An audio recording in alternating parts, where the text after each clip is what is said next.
सावन का महीना शुरू हो चुका था। बारिश ऐसी लगातार हो रही थी कि यूं लगता था जैसे आसमान ने जमीन को ढोने का इरादा कर लिया। गांव की गलियां, खेत खलियान, हर तरफ पानी ही पानी। उसी गांव के एक कुच्चे मकान में गिरबत की चुकी में पहुंचने वाला एक खानदान रहता था। घर की बैवी उर्मिला आज चौलाहे पर बस सादा सा खाना पका रही थी, क्योंकि उसके शौहर रमेश बारिश की वजह से कई दिनों से मजदूरी पर न जा सके थे। ऊपर से छत भी इतनी बोसीदा थी कि हर कोने से पानी टपक रहा था। रमेश ने बेबसी से कहा, अरे भगवान, ये बारिश तो रुकने का नाम ही नहीं ले रही। छत ऐसी बिगड़ गई है कि लगता है ये साल हम पर भारी गुजरेगा।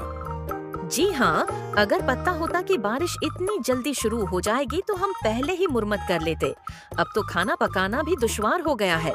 जहाँ गांव वाले बारिश के मौसम में मजे से पकौड़ियाँ तल रहे थे, वहीं ये बेबस जोड़ा घर के अंदर पानी रोकने की जद्दोजहद में मुब्तला था।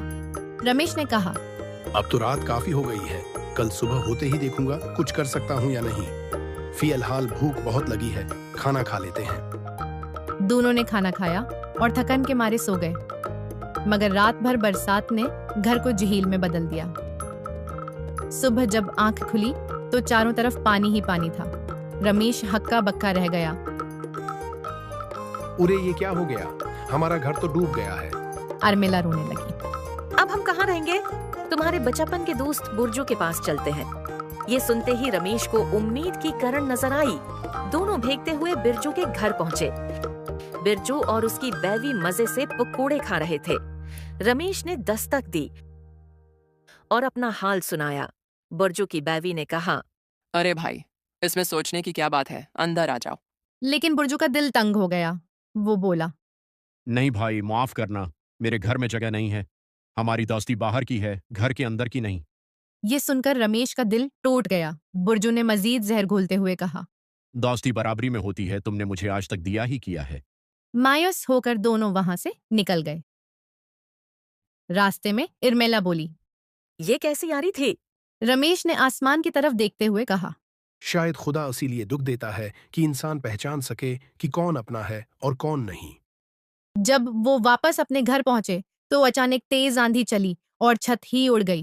उर्मिला ये मंजर देखकर ज़ारो कितार रोने लगी। या अल्लाह, हमने ऐसा क्या गुनाह किया कि हमें इतनी बड़ी सजा दे रहे हो? अब दोनों के पास न रहने को चित न खाने का सहारा। वो गांव के सरदार के पास पहुंचे और अपनी हालत बयान की। सरदार ने कहा, बारिश खत्म होने के बाद तुम्हारी छत की मरम्मत करवा दूंगा, अभी के लिए यहाँ से जाओ।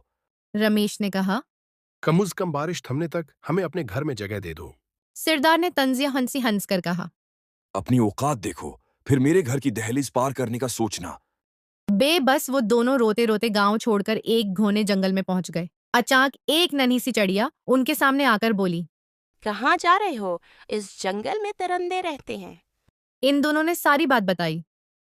चिड़िया को तरस आ गया। उसने अपने परों से जादू किया और सोने के सुकों की एक पोटली उनके कदमों में रख दी। ये लो, अपनी गुर्बत खत्म करो, मगर याद रखना, इस दौलत का गलत इस्तेमाल कभी न करना। दोनों ने शुक्र अदा किया और गांव वापस आए। रमेश ने उन सुकों को बीचकर नया, मजबूत और बड़ा घर बनाया।